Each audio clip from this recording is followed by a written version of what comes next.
ಹಸಿರು ಕ್ರಾಂತಿ ಹರಿಕಾರ ಮತ್ತು ಈ ದೇಶದ ಮಾಜಿ ಉಪಪ್ರಧಾನಿ ಡಾಕ್ಟರ್ ಬಾಬು ಜಗಜೀವನ್ ರಾಮ್ ಇವರ 119ನೇ ಹುಟ್ಟುಹಬ್ಬದ ದಿನಾಚರಣೆಯ ಶುಭ ಸಂದರ್ಭದಲ್ಲಿ ಎಲ್ಲರಿಗೂ ಶುಭಾಶಯಗಳು ಹೇಳಿದ ಜಿಲ್ಲಾ ಕಾಂಗ್ರೆಸ್ ಕಾರ್ಮಿಕ ವಿಭಾಗದ ಅಧ್ಯಕ್ಷರಾದ ಎ ಉರ್ಕುಂದಪ್ಪ ಅವರು ಕಾರ್ಮಿಕ ಸಚಿವ ಸಂತೋಷ್ ಲಾಡ್ ಫೌಂಡೇಶನ್ ನಿಂದ ಇಂದು ಹರಿಜನವಾಡದಲ್ಲಿ ವಿಕಲಚೇತನರಿಗೆ ಸ್ವಯಂ ಉದ್ಯೋಗಕ್ಕಾಗಿ 2 ಕಿರಾಣಿ ಅಂಗಡಿಗಳನ್ನು ಹಸ್ತಾಂತರ ಮಾಡಿ ಅವರ ಸ್ವಾವಲಂಬಿ ಬದುಕಿಗೆ ನೆರವಾದರು.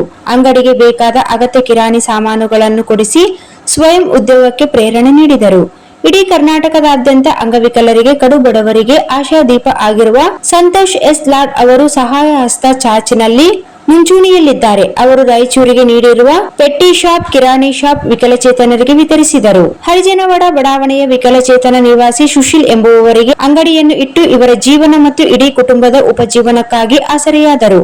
ಕಾಂಗ್ರೆಸ್ ಪಕ್ಷದ ಜಿಲ್ಲಾ ಉಪಾಧ್ಯಕ್ಷರಾದ ಜಿಂದು ಎಕ್ಲಾಸ್ಪುರ್, ಜಿಲ್ಲಾ ಕಾನೂನು ಸಲಹೆಗಾರರಾದ ಡಿ ರಾಮಣ್ಣ, ಎಸ್ ರಾಜು, ಮಾದಿಗ ಸಮಾಜದ ಮುಖಂಡರು ಜಗರ್ಕಲ್ ನಾಗಪ್ಪ, ಕಾರ್ಪೊರೇಟರ್ ಮೇಸ್ತ್ರಿ, ನಗರ ಜಂಟಿ ಕಾರ್ಯದರ್ಶಿ ದರ್ಶನ್ ಚಿತ್ರಗಾರ್, ಹುಸೇನಪ್ಪ, ಕಾರ್ಪೊರೇಟರ್ ನರೇಶ್ ಮತ್ತು ಪೃಥ್ವಿ ಉಪಸ್ಥಿತರಿದ್ದರು.